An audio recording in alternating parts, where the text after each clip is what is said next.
నేను గణేష్ గౌడ్, గోపాల్పేట్ మండల కాంగ్రెస్ ప్రెసిడెంట్, తాడిపర్తి గ్రామ మాజీ సర్పంచ్. వనపర్తి సీనియర్ కాంగ్రెస్ కార్యకర్తలకు మేం చేసుకునే విన్నపం, మేము చేసే ఈ పనిలో మాకు సహకరించాలని కోరుకుంటున్నాం. కొత్తగా కాంగ్రెస్ పార్టీలో చేరిన లోకారెడ్డి వాళ్ల అనుచరులను పార్టీ నుండి సస్పెండ్ చేసేంత వరకు మేం పోరాటం చేస్తూనే ఉంటాం. మా పోరాటంలో మీ సహాయం మాకు కావాలి. వనపర్తి ప్రజలకు, కాంగ్రెస్ పార్టీకి లోకారెడ్డి వల్ల ఏ ఉపయోగం లేదు. కేవలం ప్రభుత్వంలో కాంగ్రెస్ ఉంది అనే ఒకే ఒక్క కారణం వల్ల లోకారెడ్డి కాంగ్రెస్లోకి వచ్చాడు తప్ప ఆయనకు పార్టీపై ఏ విశ్వాసం లేదు. అది ఆయన రాజకీయ చరిత్ర చెబుతుంది. టీడీపీ పదవిలో ఉంటే టీడీపీ, వైఎస్ఆర్ పదవిలోకి వస్తే వైఎస్ఆర్, తెరాస పదవిలోకి వస్తే తెరాస పార్టీ ఆయన పార్టీ. ఇలా ఏ పార్టీ పవర్లో ఉంటే ఆ పార్టీల చుట్టూ తిరిగే వ్యక్తి లోకారెడ్డి. గత 10 ఏళ్లలో తెరాస పార్టీ పదవిలో ఉండేటప్పుడు లోకారెడ్డి ఎన్నో అరాచకాలు చేసి ప్రజల్ని చాలా ఇబ్బంది పెట్టారు.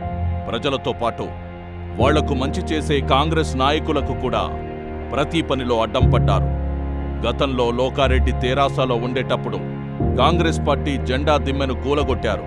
అది గమనించిన గణేష్ గౌడ్ గారు రోడ్డుపైన బైఠాయించి కేసులు పెట్టారు. అక్కడితో వాళ్ల అరాచకాలు ఆగలేదు. గ్రామంలో ఒక ఒంటరి మహిళ ఇంటికి వెళ్లే దారిలో అడ్డంగా గోడ కట్టారు. కాంగ్రెస్ యువతపై తప్పుడు పోస్కో కేసులు పెట్టి జైలుకు పంపించారు. గ్రామంలో మంచినీటి ట్యాంకులను నిర్మించకుండా తీవ్ర ఇబ్బందులు పెట్టారు. గ్రామంలో ఎస్టీలకు కమ్యూనిటీ హాల్లు మంజూరు చేయగా గోపాల్పేట్ తహసీల్దార్ గారు భవన నిర్మాణ పట్టాలు ఇచ్చినా లోకారెడ్డి అధికారుల అండదండలతో భవన నిర్మాణ పనులను అడ్డుకున్నారు. వాట్సాప్లో తప్పుడు మాటలు పెట్టించి గ్రామంలోని కాంగ్రెస్ కార్యకర్తలను ఉద్రేకానికి గురిచేసి కొట్లాటలు పెట్టించాడు. కాంగ్రెస్ కార్యకర్తలపైన ఎన్నో దాడులు, అక్రమ కేసులు పెట్టారు. గణేష్ గౌడ్ మాజీ సర్పంచ్ అయిన నాపై 9 తప్పుడు కేసులు పెట్టించారు.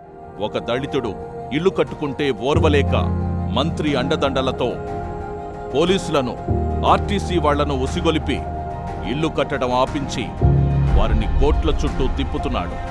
సలేశ్వరం రోడ్డుకు గోడ కట్టడం, ఆ గోడ వల్ల ప్రజలు ఎన్నో ఇబ్బందులు ఎదుర్కొంటున్నారు.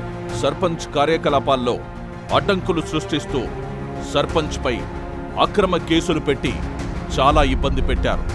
అయినా సర్పంచ్ ప్రజల కోసం మంచి చేద్దామంటే ప్రతి బిల్ని ఆపించి ప్రజలకు ఊరికి రావాల్సిన కళ్యాణ మండపం, కళ్యాణ కట్ట, శ్మశాన వాటిక పనులు జరగనివ్వకుండా చాలా అడ్డంకులు పెట్టారు.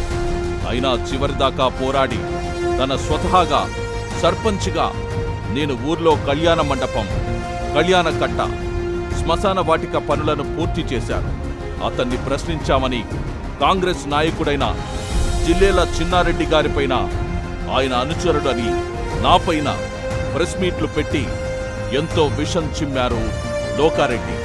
లోకారెడ్డి మంత్రి అయిన నిరంజన్ రెడ్డి గారికి ఉన్నవి లేనివి చెప్పి మా ఊరి లేడీ సర్పంచ్ కాంగ్రెస్ పార్టీలో ఉన్నారు అనే ఒకే ఒక్క కారణంతో సస్పెండ్ చేయించారు.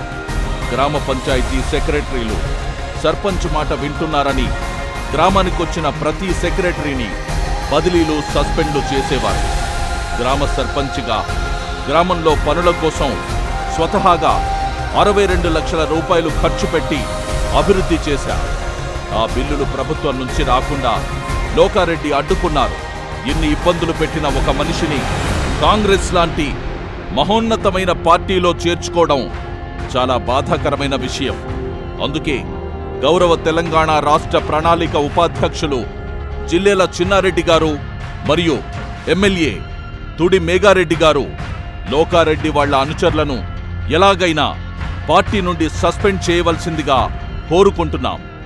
ఇంతకుముందు వీళ్లను పార్టీలోకి చేర్చుకోవద్దని, అందుకోసం నేను గణేష్ గౌడ్, ఎమ్మెల్యే తుడి మేఘారెడ్డి ఇంటి ముందు పెట్రోల్ పోసుకొని సజీవ దహనం చేసుకుంటా అని ఎమ్మెల్యే మేఘారెడ్డి గారికే అగ్గిపెట్ట ఇచ్చి నన్ను చంపి అప్పుడు వాళ్లను పార్టీలోకి చేర్చుకోండి అని నేను చాలా ప్రాధేయపడ్డా.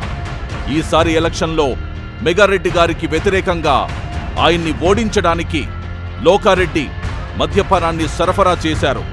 దాన్ని అడ్డుకోవడానికి వెళ్తే మా పైన కేసులు పెట్టారు.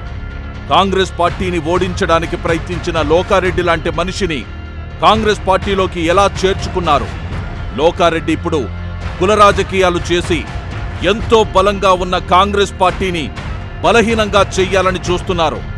ఇటువంటి లోకారెడ్డి వాళ్ల మనుషులను పార్టీ నుండి సస్పెండ్ చేసేంత వరకు నేను పోరాడుతూనే ఉంటా. ఈ పోరాటంలో మీ అందరి సహకారం కావాలని వేడుకుంటున్నా. దీనికోసం నేను ఎంత దూరమైనా వెళ్తా. మా ఎమ్మెల్యే తుడి మెగారెడ్డి, చిల్లెల చిన్నారెడ్డి గారి దృష్టిలో పెట్టి ఏసీసీ, పీసీసీ వరకు వెళ్లడానికైనా నేను సిద్ధంగా ఉన్నాను. తెరాస ప్రభుత్వంలో ఉండేటప్పుడు లోకారెడ్డి చేసిన ప్రతి అరాచకాన్ని భరిస్తూనే వచ్చాం. ఎన్ని అడ్డంకులు వచ్చినా గ్రామాన్ని అభివృద్ధి చేసుకుంటూ వచ్చాం. ఇది నా ఒక్కడి సమస్య కాదు. ఇది తాడిపర్తి గ్రామ సమస్య, కాంగ్రెస్ పార్టీకి వచ్చిన సమస్య. వనపర్తి సీనియర్ కాంగ్రెస్ కార్యకర్తలకు నేను విన్నవించుకునేది ఒక్కటే. లోకారెడ్డి లాంటి కిరాతకుడు ఎన్నో ఇబ్బందులకు గురిచేసి మన కాంగ్రెస్ కార్యకర్తలు ఎంతో గౌరవంగా చూసుకునే కాంగ్రెస్ జెండాని, కాంగ్రెస్ జెండా దిమ్మెను కూలగొట్టిన లోకారెడ్డి లాంటి మనుషులు మన పార్టీలో ఉండడం ఎంతవరకు సబబు? గతంలో కాంగ్రెస్ జెండాను కూల్చిన వ్యక్తిని కాంగ్రెస్ పార్టీ నుండి తిరిగి బహిష్కరించాలి. కాంగ్రెస్ జెండాపై ప్రేమ ఉన్న ప్రతి ఒక్కరూ వీడియోని షేర్ చేసి ముఖ్యమంత్రి రేవంత్ రెడ్డి గారు, ఉప ముఖ్యమంత్రి బట్టి విక్రమార్క గారు, పీసీసీ, ఏసీసీ వరకు తీసుకుని వెళ్లాల్సిందిగా కోరుకుంటున్నాం. కాంగ్రెస్ జెండాపై ప్రేమ ఉన్న ప్రతి ఒక్కరూ వీడియోని షేర్ చేయాల్సిందిగా కోరుతున్నాం.